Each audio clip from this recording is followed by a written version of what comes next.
Hey, what's going on, YouTubers? Got another unboxing and review for you all, so let's get to it. This is the Razer BlackWidow Chroma keyboard. Right out of the box, I noticed that this keyboard is quite heavy and the construction is very solid for a plastic keyboard. The finish is matte black, which I thought wouldn't pick up fingerprints, but I found this keyboard to be a bit of a fingerprint magnet. The braided cabling is about 7 feet in length before the connectors, so there is ample cabling to route around a desk. There are USB and headset pass-through ports on the side of the board, which I found useful for plugging in my phone and headsets. The switches used on this board are the Chinese knockoffs of the German-American Cherry MX type switches.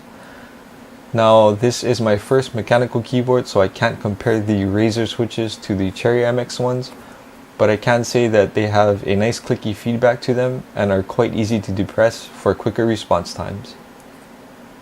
Here is a test of how the BlackWidow Chroma keys sound.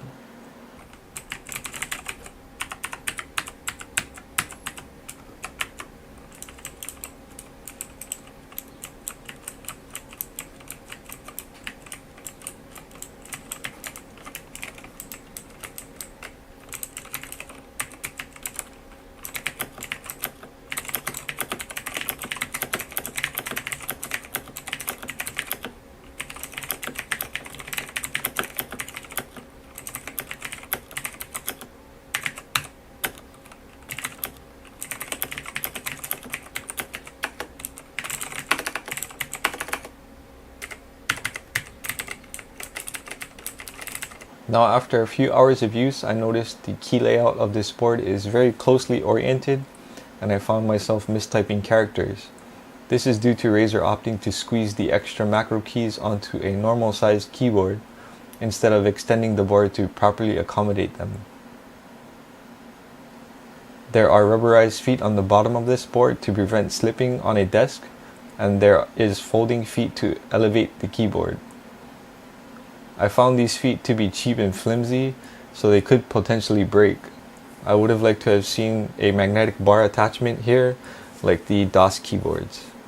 The LEDs are amazing and look better than most keyboard competitors, although the backlighting is restrictive on most keys. It's a shame that not all of the characters light up. Razer opted to stamp symbols on some keys, as you can see here, instead of allowing the LEDs to shine through them. Razer also seems to have butchered the LED design for the top right portion of this keyboard. There are LEDs to indicate that the caps lock, num lock, and scroll lock are engaged, but the LEDs are dimly lit because they are behind the keyboard surface. I would have liked to have seen media controls in this area instead of LED indicators for keys that already exist on the board.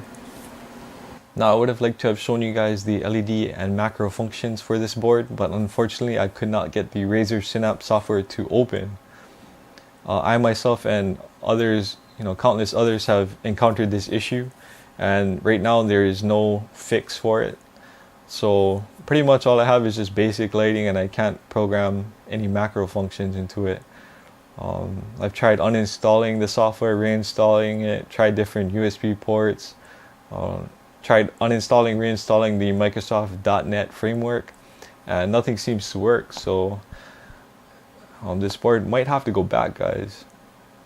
Overall, I don't think this keyboard matches the price tag, as I'm left with lack of software functionality, but if you're one of those lucky ones who have gotten the Razer Synapse software to work, then I do think it's worth the price tag. That is, if you can cope with the lack of backlighting on most of the keys. Well, that's all I have for now, guys. Please like, comment, and subscribe in the section below. And as always, thank you for watching.